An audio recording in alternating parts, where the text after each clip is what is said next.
Hey guys, my name is Joe Sill, and I was the director of Robophobia from the film Phobias, and you're listening to the Horror Squad podcast.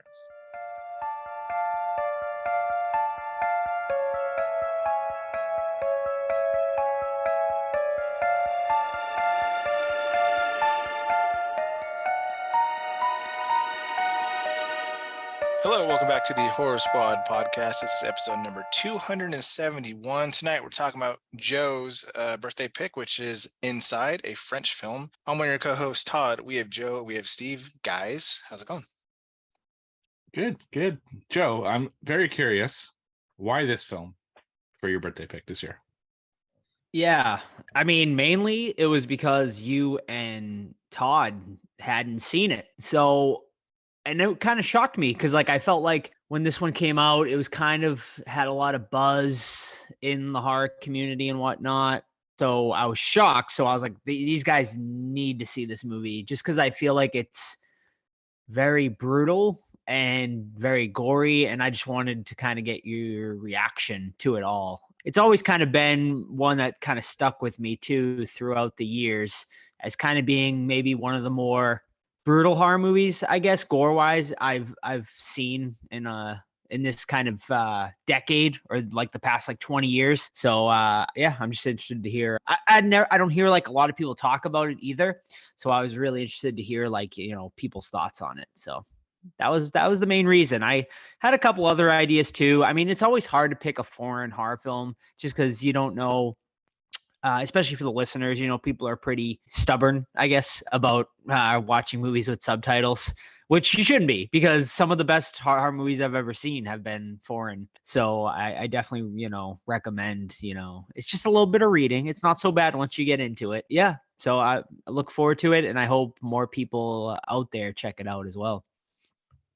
Yeah, I agree. Foreign and black and white seem to be two things that a lot of people will stay away from. I know I was that way for a long time until I went to film school, and then they kind of forced that kind of stuff down your throat, and eventually I grew appreciation for it, and now I'm like seeking out things that are foreign and black and white because I didn't watch them for so long. So definitely get out of your comfort zone. There's a lot of great stuff out there, and what's great about foreign especially is people have a different perspective on things in different countries. Especially if you only stay in your country, you don't realize just how different people are in other places in the world, and it's cool to see horror films from that perspective. So yeah. Yeah, it's a natural progression too, I think. Like, especially younger generations, like they, watch the traditional American films, things like that. Then you probably get to English and then Italian and French, and you're getting all over the place. There's a lot of good stuff out there. And Steve and I can talk about some of the movies on our horror world tour that we're doing on Letterboxd. And there's, Cambodian films, Vietnamese, there's South African, there's a bunch of cool shit out there. You just have to accept that it's gonna be a little different and a little weird at times, but like Steve was mentioning, different cultures, it's pretty cool to see them. Yeah, absolutely. All right, Joe, you want to give us some horror news? Yes, let's do it. Some big news has broke recently, so I'm excited to talk about all of it. Perhaps maybe the biggest news that has broke in recent weeks is that Linda Blair is supposedly going to be returning to the Exorcist franchise on the Above the Line. Exclusively reported this. Here's what they had to say. Linda Blair will reprise her role as Regan McNeil. Sources say that Blair was only on set for a few days, so she's not in the film all that much, but the return to the franchise should make fans heads spin with excitement. It's also worth noting that a Blumhouse spokesperson only confirmed that Blair served as quote unquote an advisor on their new movie, refusing to confirm or deny of an on-screen appearance. If she is to appear, it is going to be, of course, her first return to the franchise since Exorcist 2, The Heretic. So, I mean, I don't know. What do you guys think? Does this bring any extra excitement? I know we're all kind of on the fence with David Gordon Green being, directing this one after kind of what he did to the Halloween franchise. Let's just hear your thoughts about, I guess, everything in general, but most importantly, Linda Blair's return. Nothing against Miss Blair, but two thumbs down. I just think at this point it's like it's pandering. Every franchise has to bring back somebody, and it's like let's move forward. Let's just do something different. I mean, you know, Steve made us watch The Awesome Exorcist season 1, and that had her back, and that was cool. But like we already seen it, so let's just move forward. Yeah, had Reagan, not Linda Blair, to be to be Oh clear. yeah, But yeah, you're right. But you right. know what I mean? Like same character. Yeah, it's whatever. Yeah. The only reason I'm happy about this news is because at least they're gonna acknowledge the fact that that happened, like all that stuff happened. You know, I didn't want it to be that, you know, Reagan's involvement was basically just a throwaway, you know, newspaper clipping or something. It's just cool that we know it happens in that world, and I hope it's not too big of a role. I hope it's really just like a, you know, a cameo, something maybe quick with her mother, because I know she has maybe a bigger role in the movie. So who knows? You know, I have very, very low expectations with this movie given what happened to Halloween, but you never know. Hopefully it'll surprise us, because I did like that first Halloween, you know, the 2018 version. So who knows? Yeah, I mean, The Exorcist is like sacred ground for me. It's one of my all-time favorite horror movies. So my expectations are definitely, you know, curbed. I'm not expecting big things from it. You know, the fact that Blair's coming back made me a little excited, obviously. But like Steve said, I'm like Todd said, I mean, it is like pandering, obviously, to the fan base. But the fact that she was only on set for a few days makes me think it's going to be like a very, very brief cameo. So maybe like it would be a scene with her, and I know Ellen Bernstein's coming back as well, so maybe it would be a scene with kind of them together, a mother-daughter scene, which would be kind of cool to see them back together. So yeah, I mean, there is a little bit of excitement there for sure that she's coming back, because she is the franchise to me. Like, you know, even though she was only in the first two movies, but you know, she's definitely the most important part of the entire franchise. So we shall see. We'll be getting it this year, October of this year. So we'll see what happens. All right, next bit of news here. Guillermo del Toro is slated to be making his own adaptation of Mary Shelley's Frankenstein for Netflix. Now, some interesting casting choices here, rumored. So as of right now, it is heavily rumored that Mia Goth, Oscar Isaac, and Andrew Garfield are all in early talks to come on board and star in this movie. Now, insiders close to the picture do caution that Del Toro is still working on the script and no formal offers have been given to the actors, but the sources added that Del Toro did meet with all three actors and each has committed to star in the movie. So what are your thoughts? Is that a good casting choices here? Do you want to see Mia Goth in more? Do you think she's being overplayed at this point? I don't know. Andrew Garfield, Oscar Isaac, both great actors though, so I'm excited for them. And I love Mia Goth. I'm on board for anything she does. But is she the right role for a Frankenstein? Tough to say. You know, yeah. I mean, Mia Goth, I thought was great in X. A little less so in Pearl. Didn't like her performance in something else I saw this year. I don't even remember. Infinity Pool? Infinity Pool, where she like screams in a bad accent. Right. So I don't know. You know, it depends what the role is. It's really too early to tell. I like Oscar Isaacs. I like Andrew Garfield. So those two I'm pretty excited about. Mia Goth, still on the fence with her. So we'll see what happens. Alrighty. We'll file this one under who saw this coming and who really asked for it. Because we are going to be getting, ladies and gentlemen, a new Faces of Death movie. Yes, that is correct. A Faces of Death remake is currently in the works. Legendary Entertainment is going to be behind this relaunch, with starring Barbie Ferreira of Euphoria fame, and you also might have know her. Horror fans might know her best for her small role in Nope, when she was kind of like the girl eating Cheetos in the like Circuit City store there. And also, I'm going to butcher his name, but Dakar Montgomery, who of course played Billy in Stranger Things. So the new plot is going to revolve around a female moderator of a YouTube-like website whose job is to weed out offensive and violent content, and who herself is recovering from a serious trauma that stumbles across a group that is recreating the murders from the original film. But in the story, primed for the digital age and age of online misinformation, the question faced is, are the murders real or fake? Other news as of a potential release date or anything like that, or this is going to be hitting theaters or streaming, but I would need to hear you guys' thoughts on this one. Do you remember the original Faces of Death movies? And what do you think of this rebirth? I remember him, yeah, but was I a fan? Not really. I know it was like a kind of like a taboo thing, but I don't know what the point is now. It's the internet, like, well, I don't know. We'll see. It's not a franchise. To answer your question, it's not a franchise that I would seek out. Yeah, I remember him definitely because I had a friend who like, brought him over and was like, oh my god, this is real footage, and it was like the whole pre-internet. Who knows if this is real or not, and the wondering was kind of part of the fun. Whereas now everyone knows that it's going to be fake, so it doesn't hold much weight anymore. So I don't know, like I don't think this is particularly needed. I don't think it's but then again, maybe just calling it Faces of Death is going to bring eyes to it, just because people are going to see it scrolling through Tubi or whatever and be like, oh, Faces of Death, cool. So yeah, I guess I don't know, I'm not excited for it. Yeah, I'll but it's watch it, like it's all our old asses going, oh, is that a Faces of Death Right. film? Like none of the kids are watching Tubi. I hate to break it to you, but it's like I think it's a lot of our age watching Tubi at this point. Oh, for sure. Yeah. Yeah, I mean, I vividly remember the Faces of Death VHS covers like at the video store, and I remember we rented one, and like I thought it was legitimately real. Like the first one I saw, there was some sick shit in there. It was very, very taboo. This seems like it is not going to go that way. It seems like it's just going to make like a movie about those potential things, kind of. So it'll be like kind of sort of like was it 8mm sort of like idea, where it's like a movie where they think it might be real or they're gonna have to investigate it. So that I think is probably the better way to go if you're gonna revive it. So we'll see. It could be good. It could be interesting. I think the Face of Death name will definitely. I think it's so old now though.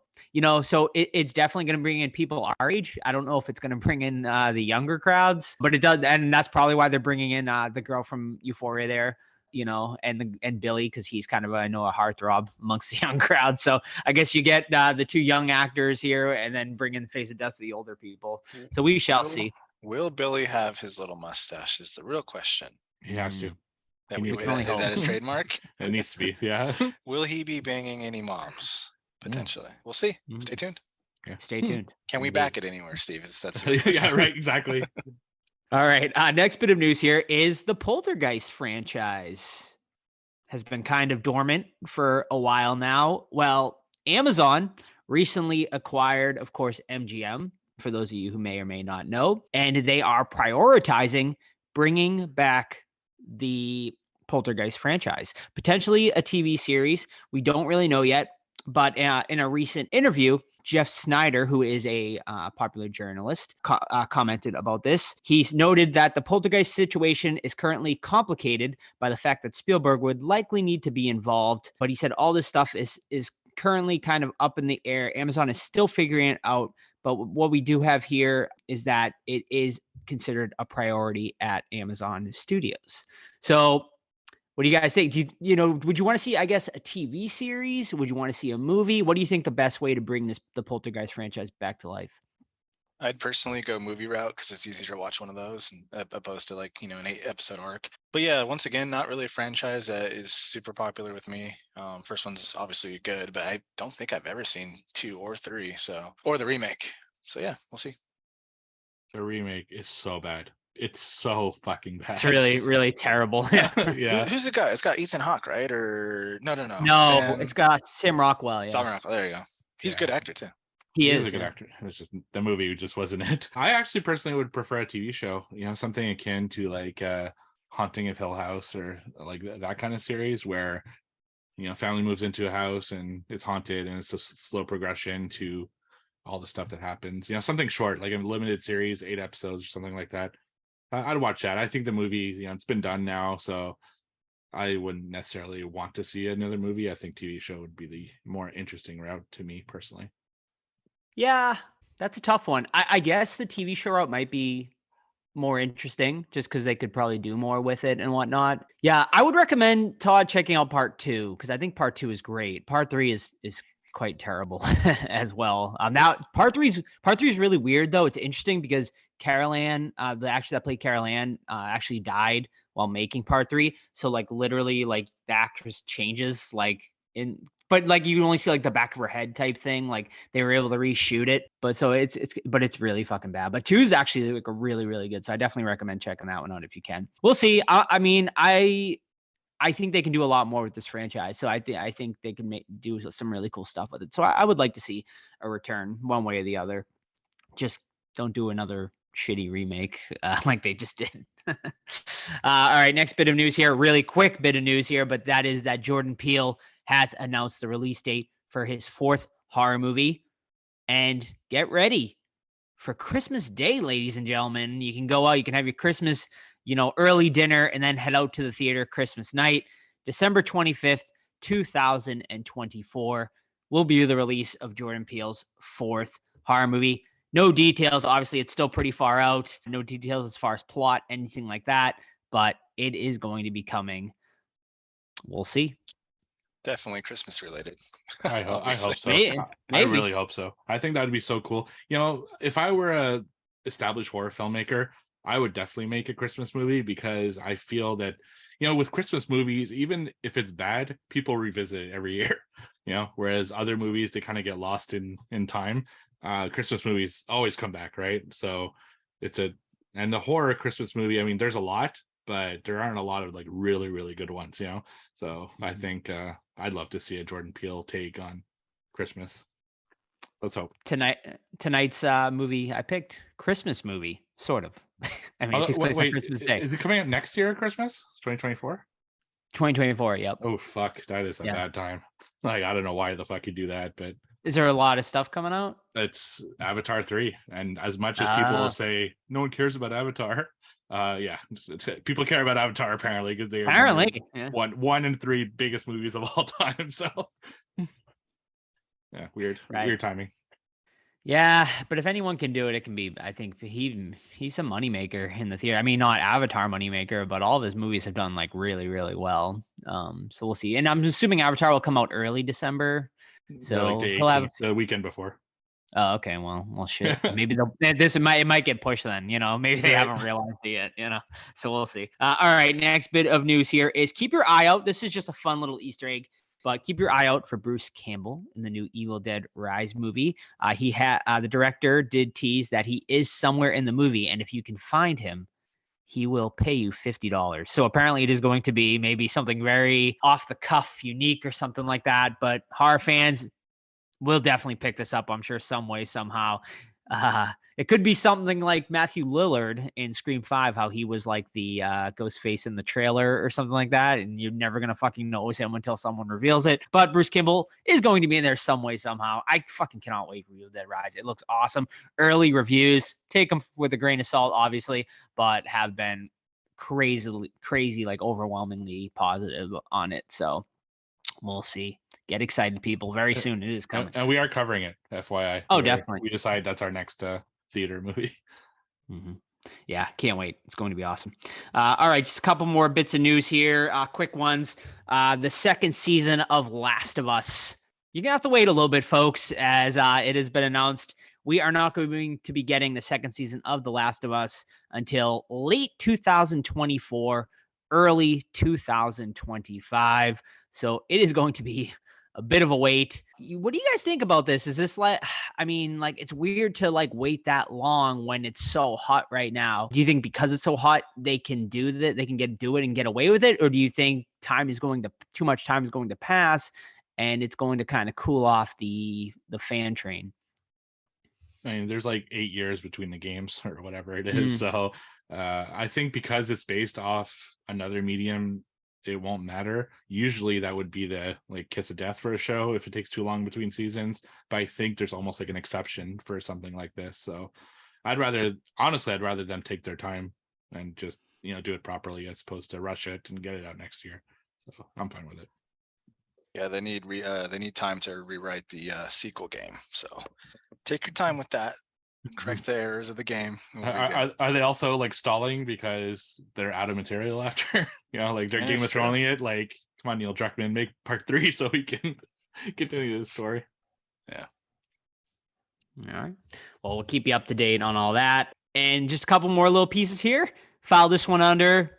who saw this one coming? We are getting a new Cube movie, and that is so interesting because we literally just covered it a couple weeks ago on the show. But Screambox is going to be putting out this new Cube movie.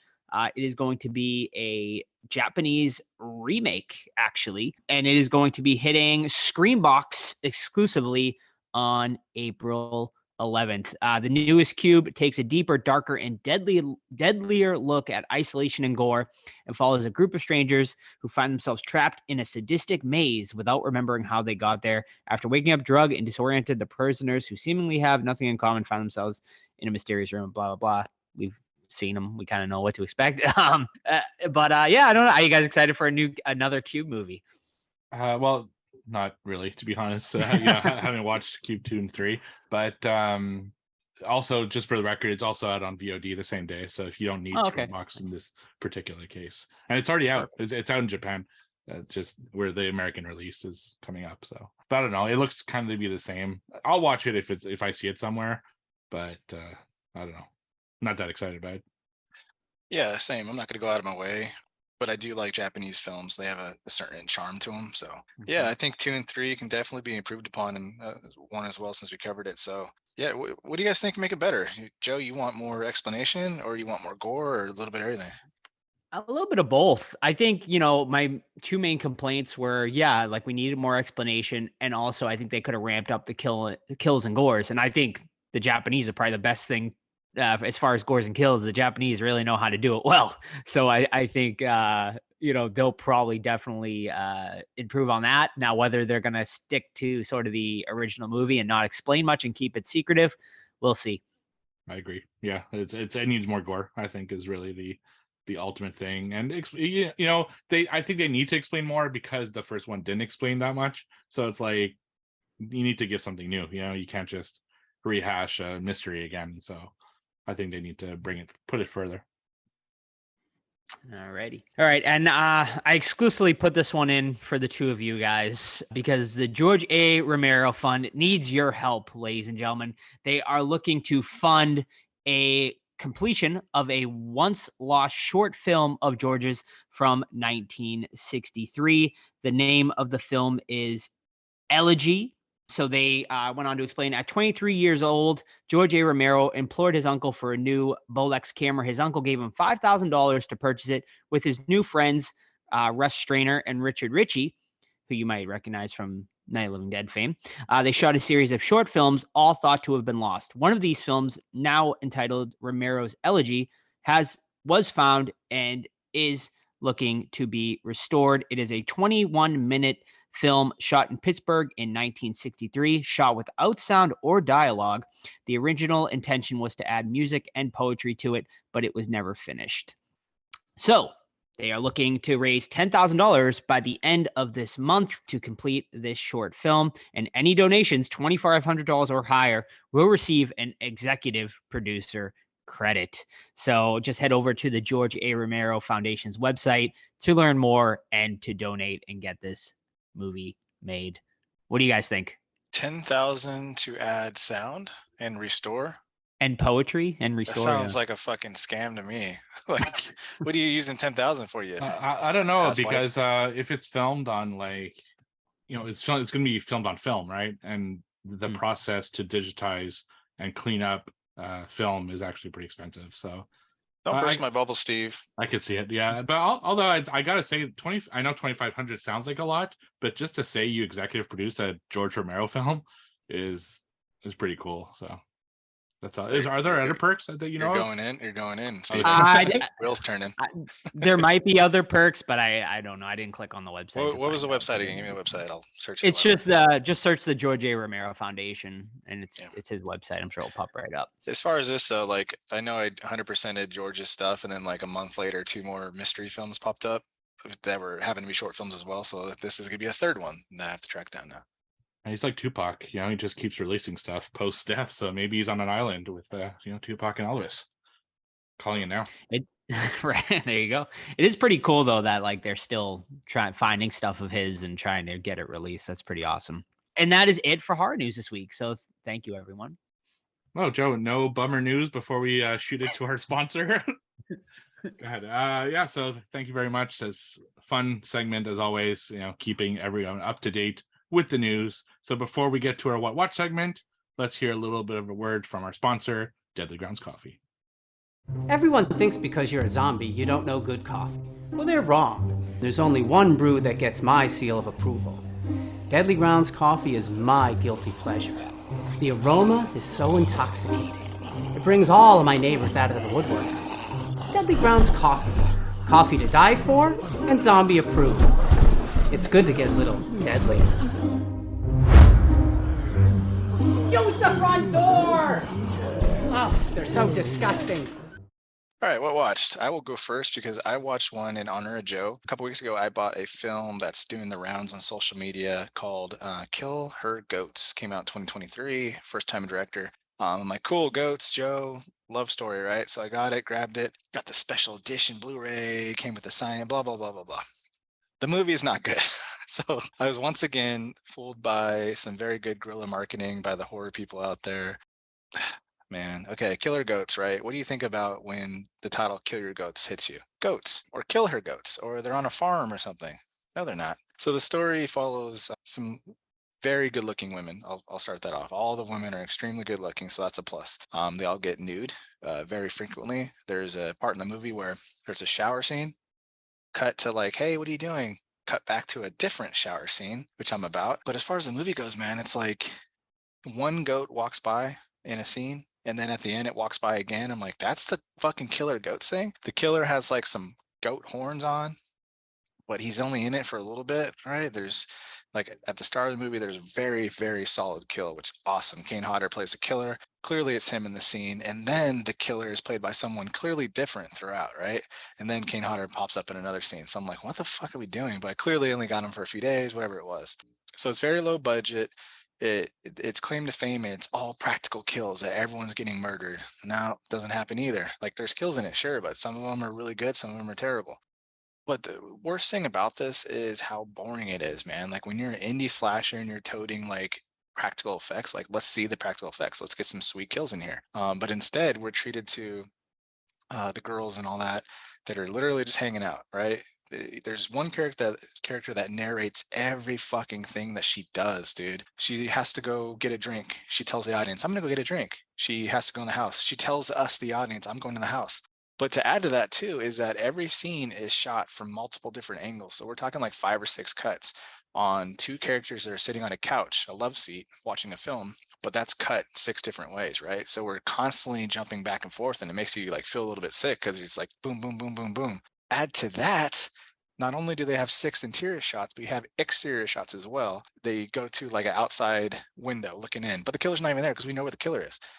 And then there's a scenes too where like they're talking and then it goes and shows a side mirror on a car. Why? There's no fucking purpose.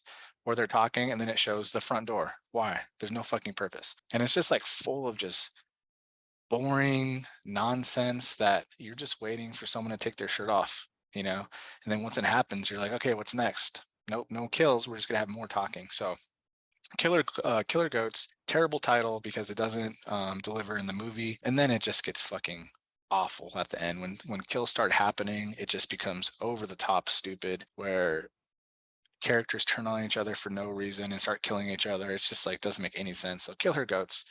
The plot is this girl buys a house that is famous for having like an old family in it, but the old family lost that house, so you can guess who the killer's going to be. Someone from that family coming to kill them, which is exactly what it is. But Killer Goat's terrible. It would definitely make my worst of the year list, but since it's an indie, it might not make it. That's usually reserved for bigger budgeted films. But Killer Goats 2023, 2 out of 5 on Letterboxd, 1 point for the boobs, another point for the solid kills when they're actually there. Well, that makes me sad because I was excited when I saw the title about that one. But no goats were killed in this film. Well, I thank God for that because I do love my goats, so I'm glad to see that they made it through the title. All right, I don't got much, man. I've been slacking on my movie watching. I was just looking at my Letterboxd for March. I have like 3 movies reviewed, so it's like really, it's just been a really down month for me. But I can talk about Yellow Jackets. Season 2 started up on Friday. For those of you who have never seen it, it is on Showtime. Television series, horror adjacent, I would call it. It's kind of more sort of mystery sci-fi-ish with some horror elements in there. Great cast though, Christina Ricci, Julia Lewis, amongst others. A lot of great actresses in this movie though. But basically, it's about a soccer team who ends up a group of high school girls soccer team. They end up their plane ends up crashing. A la sort of Lost. They are stuck out in this sort of mysterious woods. But we get time jumps, so we see them when they're older. Some of them obviously got off and were rescued, and we're kind of jumping in between the two storylines. So season 1 overall, I thought was really, really solid. Good storyline going on, stuff like that.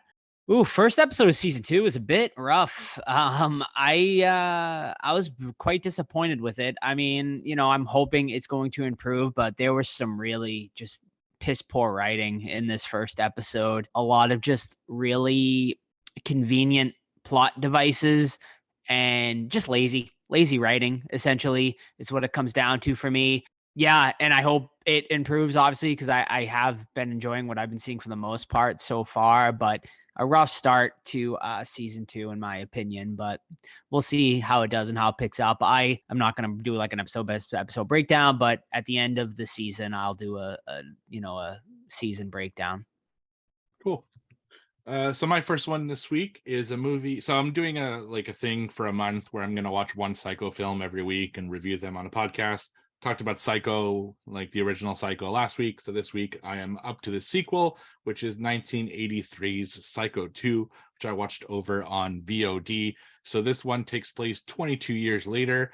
Norman Bates is released from a psychiatric institute where he had been found not guilty of murder, but simply he had a psychological evaluation and he wasn't fit and he had issues and stuff like that, and now a doctor had deemed him good to rejoin society.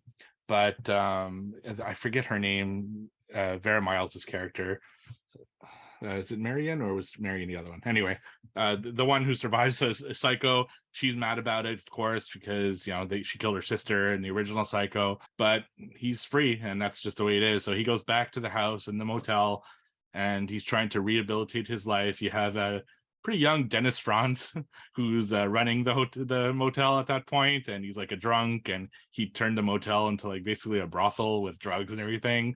So that pisses off Norman, and the story is mostly about Norman trying to be rehabilitated and not kill again.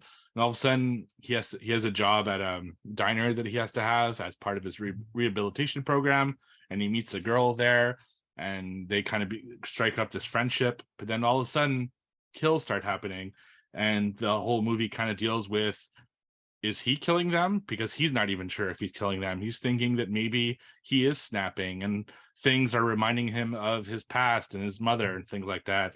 And the whole mystery is, so A, is someone else killing and trying to frame him? Or B, is it him that's actually killing? Or C, he is killing and he knows he's killing. He's just pretending not to for the good of everyone. So very good mystery. Very good film. It's a very underrated film. Not a lot of people know that there are Psycho sequels, and this one is actually really good. Anthony Perkins is fantastic in this, playing that inner drama. You really don't know till the end, like what's going on. Is he faking the whole thing? Is he genuinely like killing people and just doesn't know it? Or is someone framing him? You really don't know up until the very end. I will say that the ending was kind of not great. It wasn't my favorite. I didn't love his relationship with Mary either. It seemed very convenient and forced a little bit, but the film is great, and I urge people to check it out. So that is Psycho 2, which I gave 3.5 stars out of 5. I love that movie, so I'm glad you watched it. There's a four-pack Blu-ray set too, so if you're interested. And that's all I had. I just watched Killer Goats. What about you, Joe? Is that all as well? That's all. All right. So I'll do my other one then. So I watched another movie. So last year at some point, I did a series watch of the Lake Placid movies, but there was one missing because I couldn't find it anywhere, and it finally became available, and that is 2018's Lake Placid Legacy, which I also watched on VOD. So Lake Placid Legacy is actually a sequel. I thought it was a remake, but it's not. It actually takes place after the events of all the other films, which is very like loosely mentioned. So this one, it's a group of young people, and they film these like they attack corporations essentially that are spreading pollution, and it's like an eco-friendly group.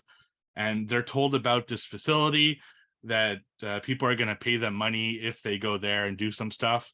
So of course they're interested in that. So they go there, get to the facility. Turns out it's abandoned. And as they start exploring that facility, they realize that something's going on. They find dead bodies that are eaten up and stuff. And of course, turns out that there is a gigantic killer croc on the premises, and it's them trying to essentially escape that facility once they start getting attacked by that giant crocodile. The story is not the worst, it's a good enough reason to get them back to the events of Lake Placid and to have the confrontation with the croc. The gore and the kills and the practical effects on the kills are actually pretty good, which is great. But oh my God, the CGI on the croc is really, really bad. Like, it was better in the previous films, which were released like a decade plus before this one, which makes absolutely no sense. And the acting is horrible, just absolutely cringy. There are characters in this I could not wait to see them get killed, and that's not a good thing. When you're heroes, you don't care about their lives. In fact, you're rooting against them. You want them to get killed. It's not a good way to have a movie. There are really no characters that I liked in this at all, so that's a big issue. I would put it near the bottom of this series, which is, I gotta say, a surprisingly decent series. If ever you get a chance to check it out, I actually quite enjoyed this series. So this one is kind of an exception to that rule. So as Lake Placid Legacy, I gave it 1.5 stars over on Letterboxd. Very good. All right. Now it's trivia time. We have Yes. Joe, who needs to be taken off his pedestal for at least a week at 23 points. Myself, second place, 16. Steve, third, 14 points. I'm going to lead off today. Well, because before you do that, though, what? this is the last one. It of the is. first quarter. Oh, So unless Todd can make Oh, no. 8-point. Steve, collude, dude, collude. Send me some fucking answers. Yeah, so Todd gets 8 points out of a maximum 6. God. Or 9. No, yeah, maximum 9. So you could do it. You I just could do need to it. get everyone, but Every single thing. yeah, you need basically every point. Oh God. Oh well. Okay, go ahead. You want to start? Yeah, I'm gonna start, but I'm gonna pull up some information on a film real quick so I get it right. Because today on Discord there was some argument about 60-second trivia. And yeah. I'm gonna prove that's not as easy as it looks. So Steve is going under the gun. Steve, you'll be going first. Do you want me to time it, or are you going to time it? I will time it. I'm just pulling up the movie real quick so I have everything correct, so I Yeah. don't get fucking called out. Not easy. It's not. All right. 60 seconds starting now. 1970s? No. 80s? No. 90s? No. 2000s? Yes. Is it a zombie film? No. Ghosts? No. Is there a serial killer in it, or a Yes. slasher? The slasher? Yes. Okay. Are the clowns? No. Do they primarily use a knife? Sometimes. Okay. A gun? Sometimes. Okay. Is it The Strangers? No. Is it a like a house invasion type film? No. Okay. Do they kill in the woods? No. In a house? Yes. Is the main actor famous? Not really. And the house isn't the main focus, but people get killed in the house. Is it a franchise? No. Ooh. 10 seconds. Oh boy. Have we reviewed on the show? No. Okay. So you had final guess? Final guess. Okay, so 2000 slasher. Let's see, what can it be? Not a franchise. I'm gonna go Trick or Treat. Incorrect. Joe, would you like one guess and an answer? Or one clue and an answer? 2000 Yes. slasher, not a franchise. okay. Multiple killers? No. All right. Well, there goes my guess. Man, interesting. No franchise, slasher. Let's go with Behind the Mask, Leslie Vernon. Incorrect. The answer is George A. Romero's Bruiser from the year 2000. Wow. Put it Wow, in there I've- for Steve. you're going I've- deep with that. Yeah, fuck y'all. That's why. Yeah, I I don't always know. pick like big Wait, no, I think at I've least. Yeah. I think I watched it for our Romero perspective. He wears a white mask, right? That's the one. Yeah, he does. Yeah. Yeah, okay. Yeah, I saw Good. once. It's a good Yeah. one. I like it. Yeah. Can I do my other 60 for Joe? Yep. Okay. Let me pull up. Yeah, now people are gonna be, it was too hard. Yeah. But you see how I kept asking questions, even if that's like my trick to I it. know, is- but you freeze up. It's not easy. I Yeah, I just like agree. throw questions out of nowhere, like just to get more info by the time I get to final guess. Yeah. All right, Joe, starting right now. All right, 70s, No. 80s, Yes. 80s. Slasher? Kind of, but not. Ooh. Okay. Are there famous actors in it that Yes. attend horror conventions? Yes. Ooh. Okay. The Thing. No. Okay, shit. All right. And when I say Alright. horror conventions, it's not like their main thing, but they have gone to conventions before. They have done conventions. Okay. Yeah. All right. All right. Is it directed by someone famous? Yes, it is. Someone I would know. Ooh. Yes, you would. Is it Carpenter? No, it's not. It's not Carpenter. Is it Craven? No. Is it Toby Hooper? No. Shit. All right. 10 So, seconds. sorry. Kind of a slasher. There's a lot of kills in it, but it's not a slasher. Okay. Are there supernatural elements to it? 1 minute, you get another guess and whatever. Hellraiser. No, Steve. Um, Supernatural elements. yeah, Lots of- I have a movie in mind. So, Okay. is one of the actors Arnold Schwarzenegger? No. Okay. I thought it was Predator at first. Let's see, Supernatural. Supernatural. Lots of kills, but not really a slasher. I'm gonna go Aliens.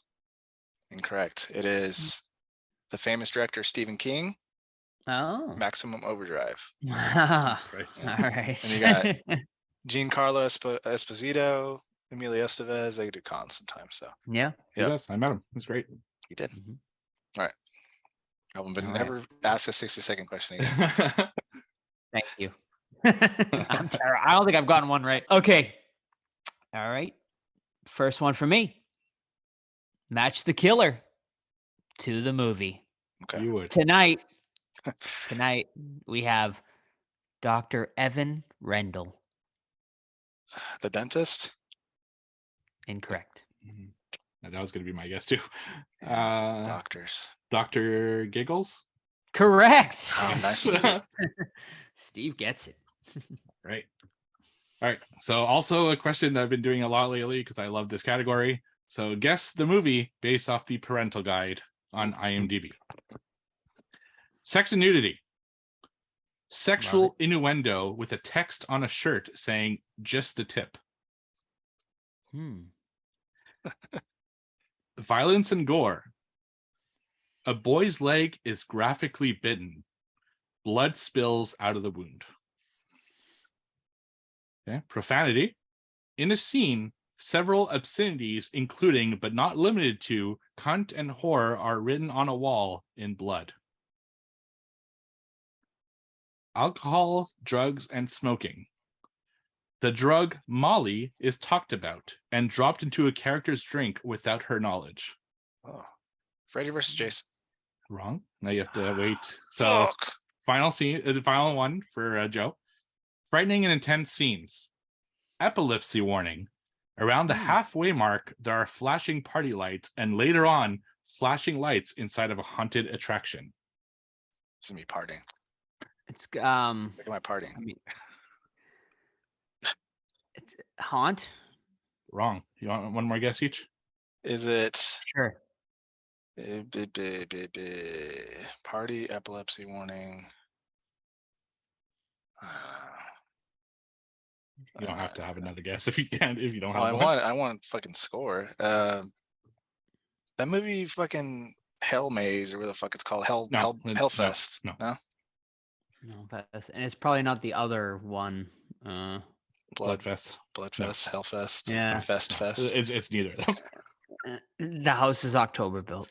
Wrong. So what I was looking for is Terrifier 2, Ah, okay. You know, and it's an amusement park, yes. Mm. and he Yeah. bites the guy's leg. Mm-hmm. I don't remember the leg biting. I don't No. either. And No. yeah, there's a date rape jug during the party. See, Yeah. Bravers. I guess I gotta. I'm due for a sort of a full rewatch on that because I haven't seen it since we reviewed it. So Hmm. I watched like 45 minutes of it at the con, and then I which was fell like asleep. 5 months ago. So it's Yeah. I'll probably watch it when like Terrifier 3. 5 comes months out. ago, it's like 10 years from Yeah. I now. know. All right. 25-second review. I'm just kidding. All right. Four clues. Clue number 1. Ouch. You're squeezing me too tight. Yeah, Okay. that sounds familiar. Does it? It does. Because that's a but Todd no, I'll- original. That's a won't Todd say it. original right there. The original Marty McFly. Oh, what the hell was he in? That wasn't. That was a horror film. Okay, keep going. Okay. I know what you're talking about, but Damn, that's a big bitch. And the final clue. A creepy wink. creepy Hmm. wink. Creepy wink. Ooh. These are tough I'm ones. gonna go tough ones. Cujo, but No, it's not Cujo. the big bitch. I figured the female dog. I don't Yeah, I see where you're going with it. know. All right, The so we creep- got. Now creepy these winks aren't like throw me fucking off. quotes from the movie. It's just my little Right. right. hints. Ouch, you're squeezing me too tight. The original actor for Marty McFly. That's a big bitch. And creepy wink. See, I don't. I feel like if I knew the actor who's going to be Marty I'm not McFly, telling it you. might help me, but I don't know. Okay, I'm gonna get Uh, one more guess after, and then Okay, Tremors. incorrect. Mama Incorrect. All right, or Ma or whatever. Ma, no. Yeah. The answer is Anaconda. Eric Stoltz was in Eric Anaconda? Stoltz is the dude that gets a wasp in his throat. Oh, I don't remember that at all. Which I Oh. would love as much as I love Michael J. Fox, I would love to see that movie without him in it. Just as Just to see. yeah, just to see it. I mean, they filmed like what, like a quarter of it? A lot of it, dude. Yeah, I know. Quite a bit, yeah. Yeah. So anyway, Joseph. Alrighty. In From Dusk Till Dawn, we meet the maniacal Gecko brothers. What are their Yes. first names? Richard and oh my god, Which one's Richard I think it's Clooney. Clooney? No, it's Tarantino. It's a Charles it? Tarantino. Mhm. And oh my god, I have no I clue. Walter. I don't remember his fucking name. Jack. Correct. Richie and Seth. Oh, Richie and Seth. All right. I had it mixed up. All right. A new type of category started last week. Guess the actor based on loose descriptions of roles they played. Okay. Okay, so there are 4, just so you know. All right. A scared actor,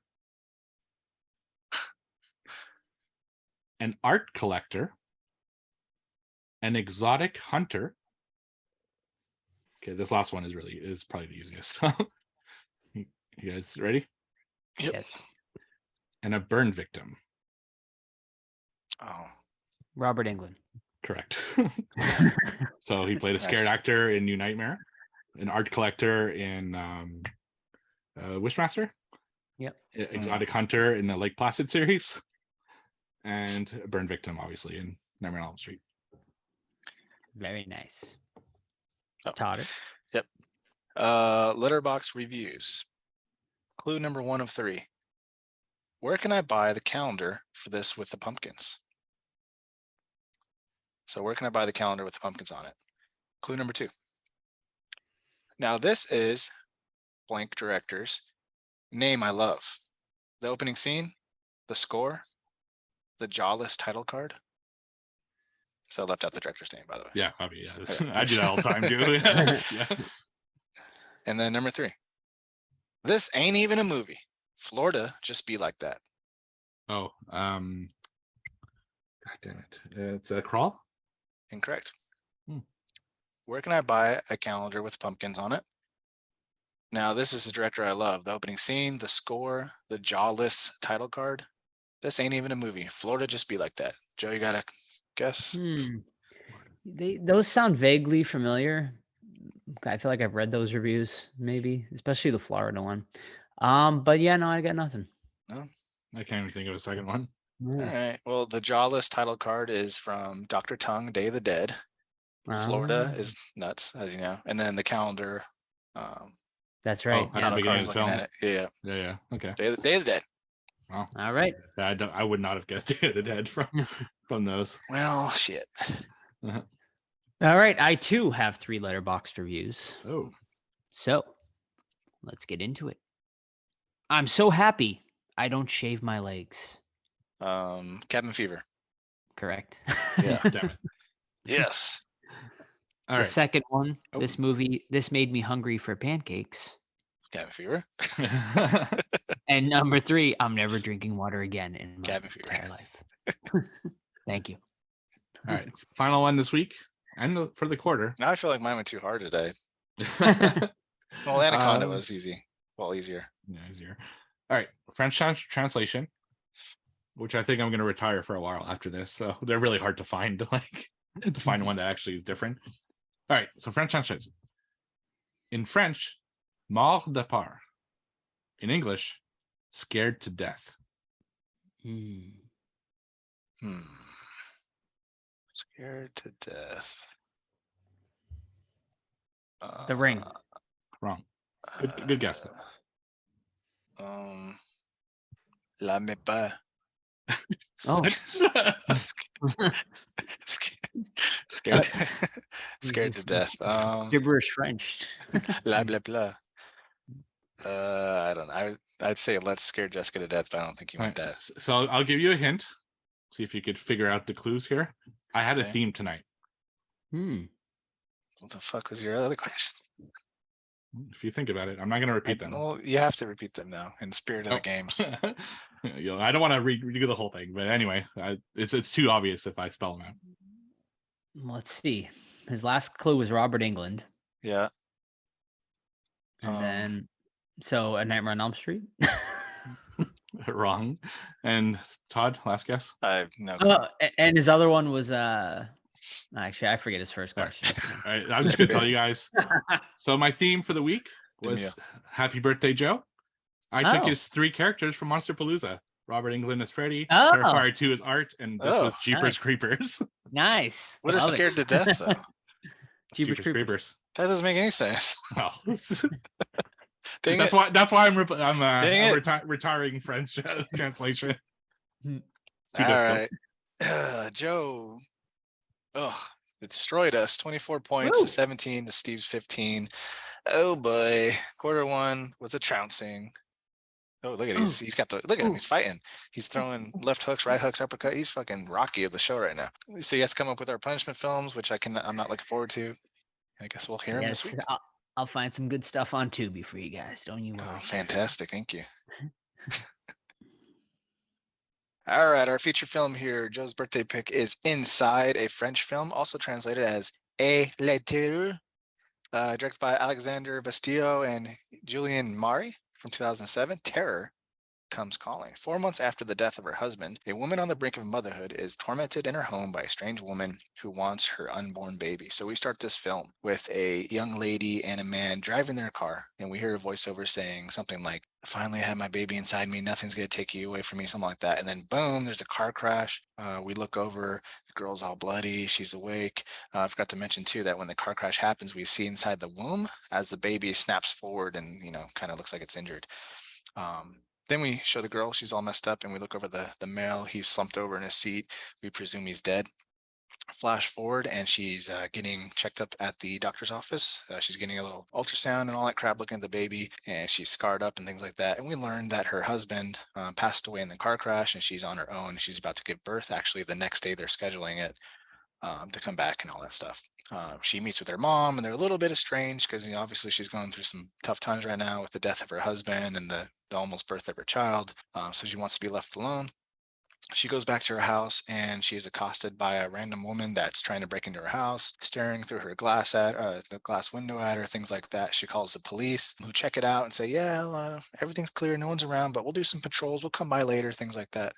Also, we learn that she has a very close relationship with her employer. She's kind of like a photographer thing, and he's works for the news, things like that. So he's going to play a part in it. And then we are stuck with the character as this unknown woman breaks into her house and tries to assault her. And we'll leave it at that. I'll stop there and let Joe take over. Since he picked it, but yeah, go for it. Alrighty. Yeah, it's been a while since I've seen this one, but some of the scenes definitely stuck with me that I remembered. And coming back to this after a while, I wasn't sure how I was going to feel about it, but it still held up to me really well. This movie is just so fucking brutal and visceral at times that like even now, like I was still kind of cringing like on a couple of the scenes. This movie does not hold back like at all with the gore and the blood and shit. It's fucking brutal. I think it's one of the better home invasion movies I've seen, honestly. I think there's a lot of good tension here. I love the look of the woman who kind of comes in just in this like sort of creepy black dress. It's very simple and subtle, but I think it works really well to kind of add to the mystique of her character. The twist I thought was also something I was not really expecting per se. So I thought that was pretty cool, which we'll get into later. But yeah, I mean, to me, this still really held up well. I mean, there's definitely some issues here, some convenient plot points and stuff like that. And I don't think it was necessary to see the baby in the womb. Yeah, it could just because it didn't look good. But you know, it was also like really early 2000s. So I think maybe the CGI would have been better. But yeah, overall, I really enjoyed this one. Yeah, so this wasn't unavailable in Canada, unfortunately, but thankfully I happened to be in the US. So I watched it a few weeks ago while I was there. I think it was on Tubi. I'd never seen this one, so I was kind of excited to see what Joe, had been talking about all this time. We got some trivia questions about this and everything, so glad to finally watch it. I will admit, halfway through the movie, I was thinking like, God damn it, Joe, what the fuck is this? Like, I was kind of bored. I didn't know where it was going. There were a couple like okay parts, but holy shit, does the movie take a turn at some point of the, like, I'd say about halfway, and it just gets crazy from there. I was not expected at all. I had my eyes glued to the screen the whole time. And like Joe, I did not see, most of this coming because it goes extreme, and the ending was I thought a clever way, I'm always looking for a good way to explain things, and I think this movie did a good job of it. Now, like Joe said, there are a couple things that are kind of ridiculous when you really think about it, but I was so along for the ride and mesmerized at how much more violence can they put in this. Like, it just gets worse and worse and worse. You're like, God damn, where else can they go from here? And they somehow find a way to make it even crazier. Practical effects, fantastic. Like, really, really, really good practical effects. The amount of blood in this film, it's insane. It's like rivaling the Evil Dead remake. Almost. That's the only thing that was missing was a fucking like rain shower of blood. It's really, really crazy. I enjoyed it. I had a lot of fun with this one. As sick as that sounds, it was crazy. So I can't wait to like dissect this movie a little bit more, and when Todd gives his thoughts.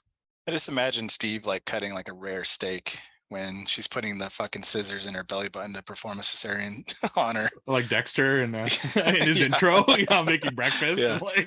Yeah, overall, I'm with Steve on this one, where I was like, oh man, this is boring. But then when it kicks off, man, it fucking kicks off and it doesn't stop. The only problem I have with it is that, which we'll cover, is like a lot of this, not a lot, but a few plot points are just like so over the top and don't make any sense for like characters' action, especially the police in this, that it really took me out of the film.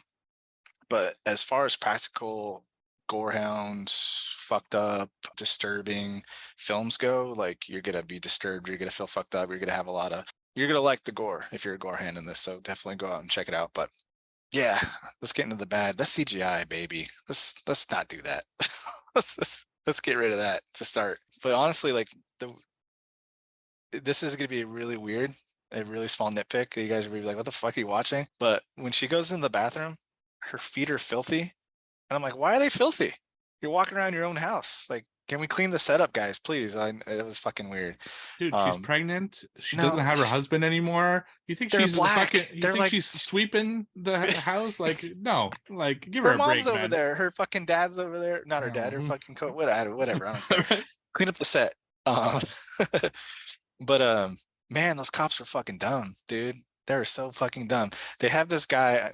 So I guess during this time, Steve, you might know a little bit more about it since you're, French. But I guess there's some political turmoil in France at the time. So there's like a bunch of riots going on. I'm not French from France. I'm I French know, from Canada. motherfucker, but you have a connection to the French people. Do you know what's happening in England right now? Like, I don't Yes, I fucking- do. Yeah, They're sorry, fucking in 2007. What was happening in the They royal were fucking drinking sense? tea, motherfucker. Yeah, yeah. Get off my back. You know what? I'm not going to include you in my conversation with it then. You can mute yourself. But there's a bunch of riots going on and they arrest this little fucking twerp. And then the partners go inside and they get fucking wasted, right? And they hear shots fired. So the brainiac cop decides to not call for backup or leave the guy that's under his arrest in the back of his car. He's like, no, I'm going to shackle you to my arm and we're going to go in this active shooter situation together. Here's a fucking weapon. So not only does he deputize this fucking guy's under arrest, he gives him a weapon.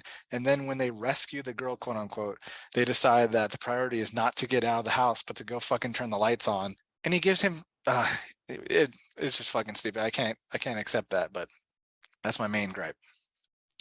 Yeah, and it's a very good gripe to have, honestly. Like I was just like, is this like something maybe they do in foreign countries, like in a emergency, like they'll just Don't ask shackle. Steve, he'll yell at you. Right. But yeah, that was weird to me. But I was just like, okay, like I don't know, like I don't know what's going on in foreign countries, so maybe they do shackle the prisoner if they have to go check something out. I don't know.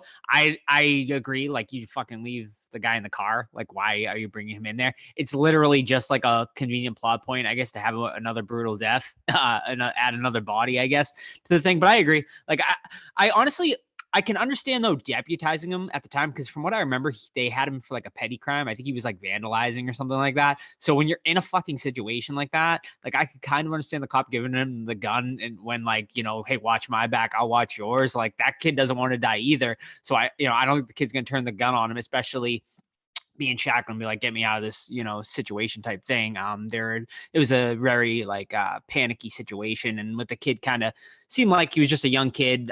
So that part I could kind of go with, but the whole bring him in, shackling him to the thing was pretty stupid. I agree with that. And then yeah, like why are you so worried about turning the power on to the house? Like get the fuck out of the house, get her out of the house. Clearly that woman, he's like, oh, she left. She clearly did not fucking leave. Why do you think the power went off? You know what I mean?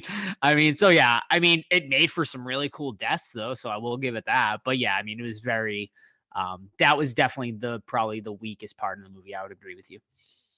Yeah, I agree. That's also kind of the biggest issue with this movie. It's just like, come on, there's no fucking way that this would actually happen in real life. And it did take me a little bit out of it, but I guess I was enjoying the gore so much, and just the fact that hey, here are more people to kill. That's basically how I saw it. Basically, as lamb to the slaughter. Like just like bring them in so we can kill some more people and make a spectacle of it. My only real big issue, and this is more of a personal thing, I hate when they fucking kill animals.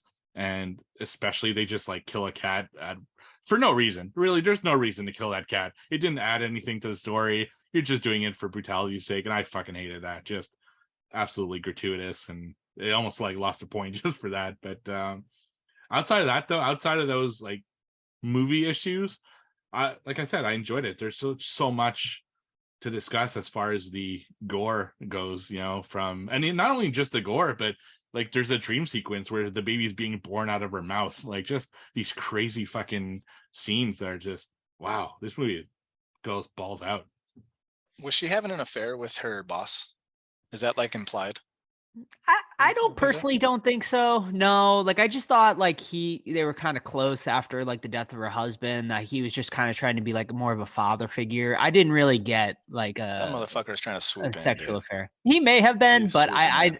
he may have been, but I don't think anything was going on. I think she was just too depressed, like at that point, too far gone. I don't think she was even thinking about anything like that. He may have been, but I don't think she was. Yeah, well, he got stabbed in the balls for it, so yes, yeah. Yes, he did. Yeah. So, Yes, he did. what were some of your favorite, gore moments, I guess, in this movie? Well, I mean, there's so many good ones, but man, like, can we just talk about like how heartbreaking it was? Like, what, like killing your own mother? That is like so fucking brutal. Like, the mom comes in. That was a great scene in general. Like the employer comes in and thinks it's the mother, and they're kind of having like this conversation, and he's kind of trying to put the moves on her at one point, which is funny, and she's like playing it really cool. And then the mother comes in and she's like, "Who the fuck are you? Like, what is going on here?" And she goes up, and the daughter's already been attacked, which fucking the lady. I mean, the crazy thing is, like, this shit has happened before. Like, women have been like fucking massacred and having their babies stolen out of their womb. Like, I've listened to true crime podcasts where this shit has actually happened. Maybe not like exactly like this movie, but crazy shit like this has happened before. But yeah, I mean, the mother goes upstairs. The woman thinks it's the attacker, and she fucking stabs her mom in the fucking neck with what even is that? I don't even know. Is it like a sewing like a fucking one of clothespin I thing? thought it was a knitting needle. like a Might have knitting been. needle? Yeah, yeah, Yeah. yeah. And man, like that's brutal enough, but then like she pulls it out and the fucking blood is like splattering like so extremely all over the wall. It's just like, man, that just is fucking brutal. Yeah, that one I was like, oh man, like just because you see that happen in movies sometimes, but I don't know, it really hit me on this one. But I mean, God, I mean, there's so many fucking crazy ass gore scenes in this. Yeah, I don't know. What do you guys got? I mean, there's so much. Well, that's my favorite one actually, Joe. Is the Is it? mom Yeah. stab one, just because it's Mhm. not as extreme as the other ones, but like that the lifeblood squirting out. But also, I think the most effective scene, at least to me, is when she first breaks into the house and she puts the scissors in the belly button, and it's just like a soft noise they use. It's fucking nasty. Yeah, that's the one scene actually I thought it was effective to show the baby in the womb because like, you like feel like, like it's like the shock like too that the baby's feeling. So I think that worked, but I think they overdid it. Like they like showed the baby in the womb like 5 or 6 other times, and it was just like, okay, like I don't need to see it every time.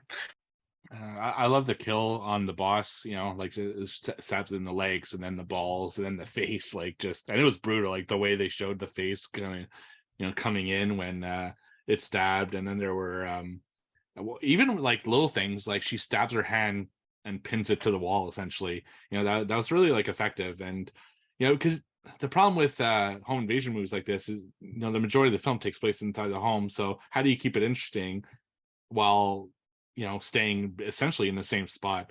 One thing that did make me laugh, I thought was a little ridiculous, is she makes like a little hole in the door so she could talk to her, like just so they could have dialogue and stuff. I thought, okay, yeah, that was a little much. They could clearly speak to each other, without the whole stuff like that. But and everything at the end, the whole burning stuff, super great. She gives herself a tracheotomy, which just it was disgusting but effective. The whole thing was just that's good. some quick thinking. Like, give Yeah. yourself a tracheotomy. I'm like, geez. Yeah. Who did it the best though was Saw 5, or maybe it was Saw 4, but the FBI agent that gets trapped, remember, and he does a ballpoint pen. Yeah. Anyway, Yeah.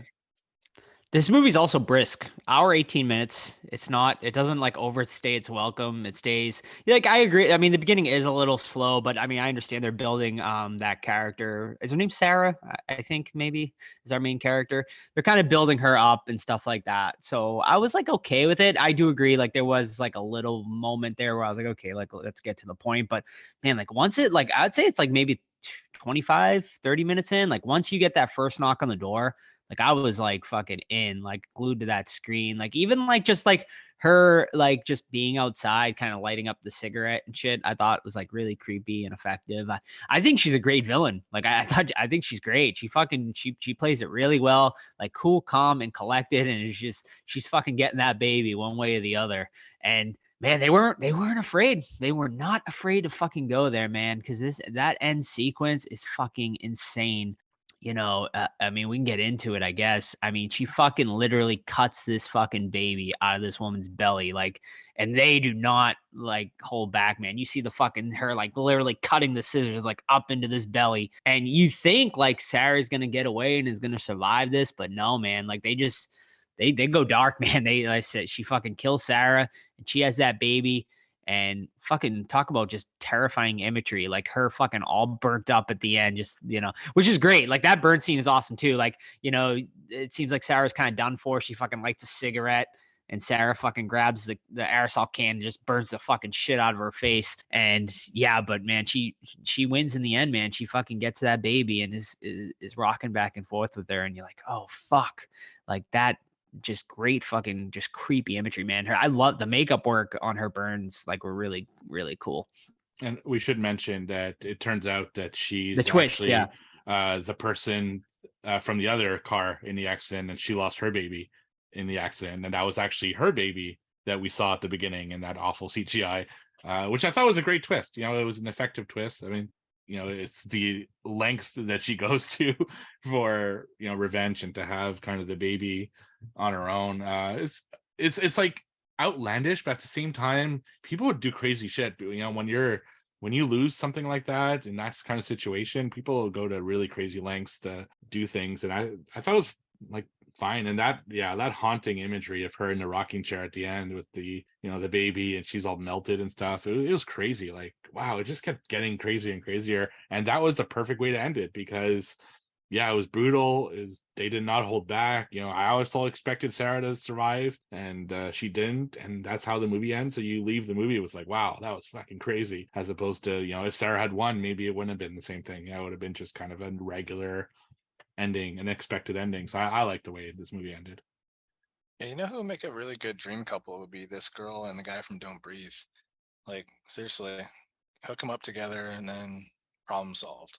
But yeah, you know, like I'm with you guys on the gore and the imagery and stuff, but unfortunately, like I don't really like enjoy the story that much. Like I think obviously it shines with the gore and it's a gore showcase, but other than that, I think that's all it really had going for it. And it's like French films seem to, sorry Steve if I offend you, just kidding. French films seem to like always kind of do the same thing. It's always like, I don't know, it's strange. Maybe you guys can speak on that, but like Japanese films, Korean films, they all have their niche, and then French, like they have this like ultra gore fucking like something like trauma, like it's all about trauma with them. It's, I don't know, Yeah. cultural thing. No, I mean, to me it worked, man. Like I thought the story worked well, like especially when we get the twist and we're finding out what this lady's motivations was. Like to me it just made sense, you know, like you know, like I've heard true crime podcasts talk about stories exactly like this. So I'm like, it fucking makes sense that you would do that. And I didn't see it coming.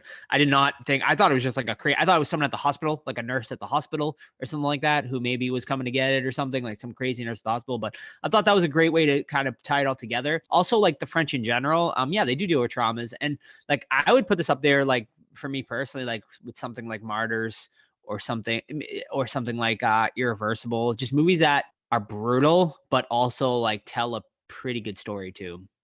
Yeah, I agree with that. There's definitely like a cultural thing here where a lot of at least the ones that are popular, right? Maybe there's a ton of horror films they do that aren't in this niche, but the ones that kind of come out and people check out here are the ones that are brutal like this, you know? And I like that the French like don't hold back on things. You know, Titane is another great example. They just fucking go balls to the wall, and they don't. A lot of American films, that's maybe my biggest criticism about a lot of American films, is they hold back too much. They're too afraid of not getting the rating they want, and they're afraid of the FCC, and they're afraid of all these like things, whereas movies from other countries are like, fuck it, we're gonna make the movie that I fucking want. And that's just the way it is. Like obviously smaller films don't give a shit, you know, they like stuff on Tubi, but often they don't have the budget to pull off really cool things. So these are like mainstream French films that are just going extreme. And I think that is a cultural thing, because they don't regard nudity the same way as Americans do. They don't regard you know, showing children you know, things as the same way. Like they trust that children will know the difference between fiction and nonfiction, whereas in the US it's like can't expose their children to anything. So it's, I don't think children should watch this, but you know, if you're fucking 15 or 16, I think you can watch something like this. But that's just my opinion. So it's crazy to see the stuff that French do, and that's why I like French films mostly. Is it the same in Canada, Steve, as far as nudity and all that crap go? We're like pretty much aligned to the US as far as cultural thoughts. It's like a little like you can go topless in where I live. Anyone's allowed to be topless at all times. Not in private businesses, but like outside. But yeah, I've lived here 12 years now in my province, and I've seen one. So, and it wasn't good. One singular boob. No, two boobs, one Okay, woman. Well, you gotta be probably in her 60s or 70s. Just walking Hey. topless down the street. That's funny. No, but we align closely with the US, I think, in that Mm. regard.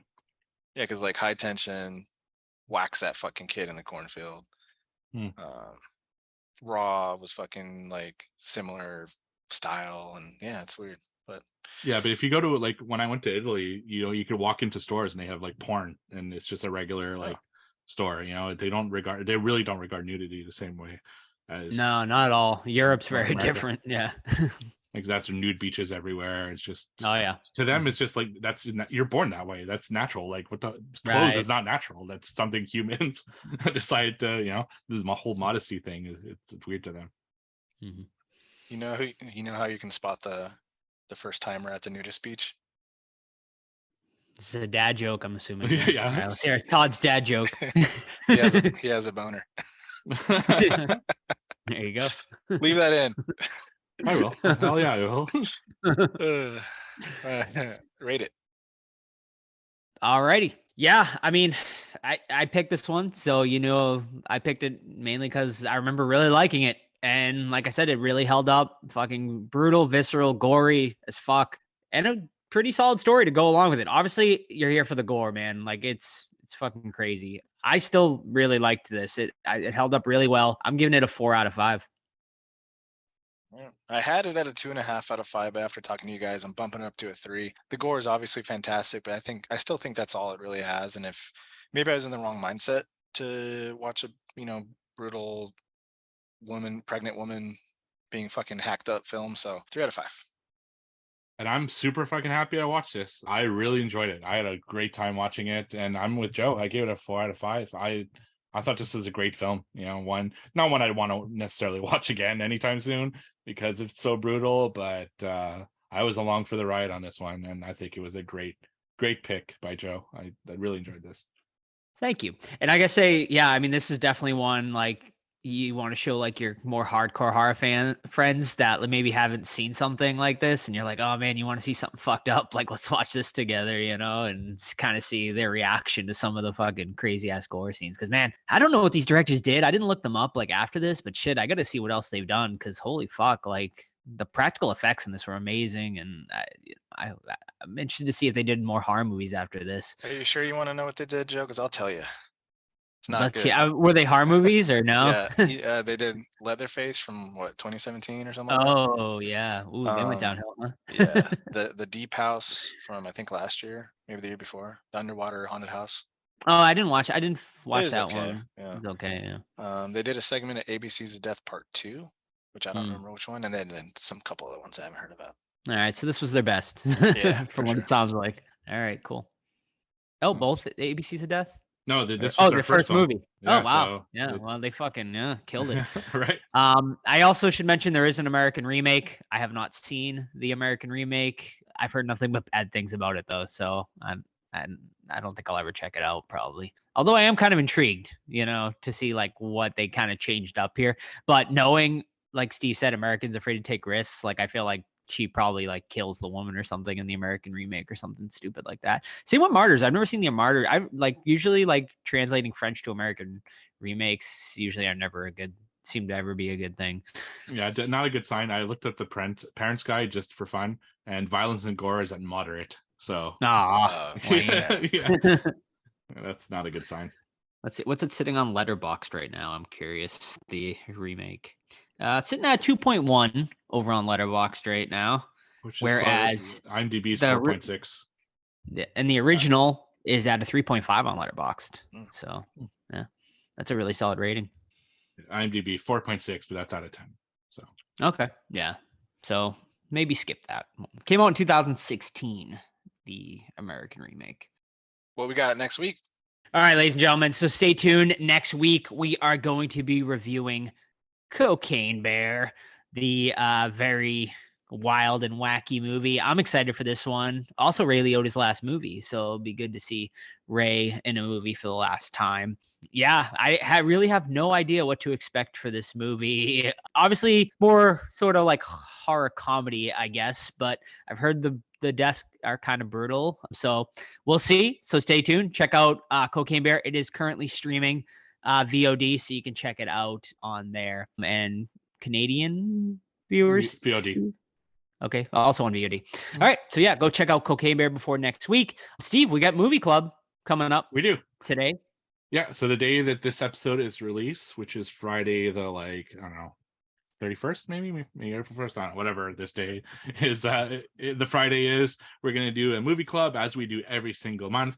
All you need to do is join our Discord, which is absolutely free. You just need to ask us for a link to get in. I don't know what the movie will be yet. I'm going to make people vote on it, but yeah, we'll pick something. I kind of picked a different group of like different genres and different eras of movies, and we'll vote on it, watch it, and usually we just watch the movie, kind of do commentary during the movie, and then afterwards we hang out and just talk all things horror and stuff like that. It's always a great time. A few people actually new are going to be on it, I was told, so that's going to be awesome, and everyone's welcome. We have a great time every month, so come join Awesome. our Discord and check it out.